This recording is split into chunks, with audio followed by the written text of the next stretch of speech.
नमस्कार, अनघा लक्ष्मी दुर्गा अजिंक्य महाराष्ट्र न्यूज आपले सरचं स्वागत करत आहोत. आम्ही आलो आहोत हिवाळी अधिवेशन मध्ये. आपण भेटणार आहोत प्रतिष्ठित व्यक्ती आपल्या नागपूरमधले शंकर सालोदकर यांना भेटणार आहोत. सर, मला विचारायचंय, आता विदर्भातून जे विदर्भ मराठवाड्यामधून जे बिबटे येत आहेत त्यांचा खूप सुळसुळाट झालेला आहे, त्यामुळे ते बिबटे आले कुठून? बिबटे यासाठी काही कारण नाही, आपणच त्यासाठी कारण आहोत. कारण काय, आपण त्यांच्या जागेवर कब्जा केला तर ते आपलं घर सोडून, म्हणजे जे जंगल आहे ते बिबट्यांचं घर. तर सध्या परिस्थितीत बिबट्यांच्या घरावर कब्जा आपण केला, म्हणून ते आता आपल्या शहरात येऊन आपल्या शहरात ते भरपूर धुमाकूळ घालत आहेत. दुसरी गोष्ट, नागपुरातला ज्वलंत प्रश्न आहे भांडेवाडी हा इतका क्राऊड परिसर आहे, तिथे आताच एक बिबट्या येऊन गेला. आणि आता लेटेस्ट सुरू आहे पार्टीमध्ये, दररोज त्याचं रेस्क्यू ऑपरेशन करणं सुरू आहे, पण तो कोणालाही सापडत नाही. ही परिस्थिती निर्माण जी झाली आहे, याला कोण जबाबदार आहे तो तुम्हाला माहितच आहे, शासन.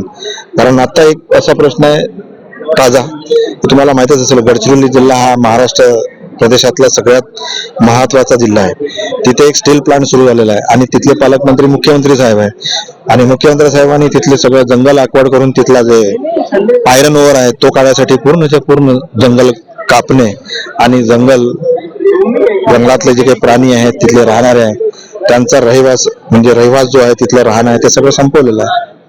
आणि ह्याच्यावर म्हणायचंय की प्रचंड प्रमाणात मनुष्यहानी होतीये, बिबट्यांचा सुळसुळाट झालाय. ह्याच्यावर काय उपाययोजना करावीशी वाटते तुम्हाला? उपाययोजनेसाठी एकच आहे, सध्या 200 ते 300 RFOच्या ज्या नियुक्त्या रखडलेल्या आहेत, प्रमोशन, त्यांना अजूनपर्यंत कोणतेही त्यांना RFOला पदोन्नती देऊन त्यांचं पोस्टिंग केलेलं नाही.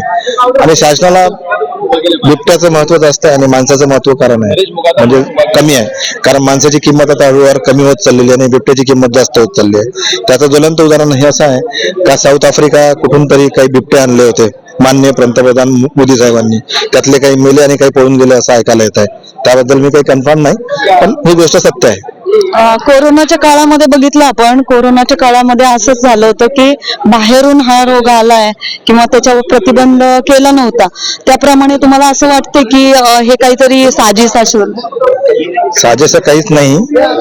आता वन मंत्री आणि महसूल मंत्री हे दोन्ही खाते मर्ज झालेले आहेत. या त्यांनी सर्वात महत्व द्यायला पाहिजे. प्राणीमात्रांची तर तुम्ही संरक्षण करायलाच पाहिजे, पण सर्वात महत्वाचं आहे जीव हा माणसाचा. कारण एक वेळा जीव गेला की त्याची काही पुनर्विलोकन होऊ शकत नाही. गेला तो गेला, म्हणजे स्वर्गवासी किंवा वैकुंठवासी त्याला एवढंच नाव दिलं जाते. म्हणून जरा माणसाची किंमत करणं हे शासनाचं काम आहे आणि त्याचे संरक्षण करणं हे प्रथम जिम्मेदारीची गोष्ट आहे, ते त्यांनी करायला पाहिजे. ते पाहत रहा अजिंक्य महाराष्ट्र न्यूज, अनघा लक्ष्मी दुर्गा. धन्यवाद.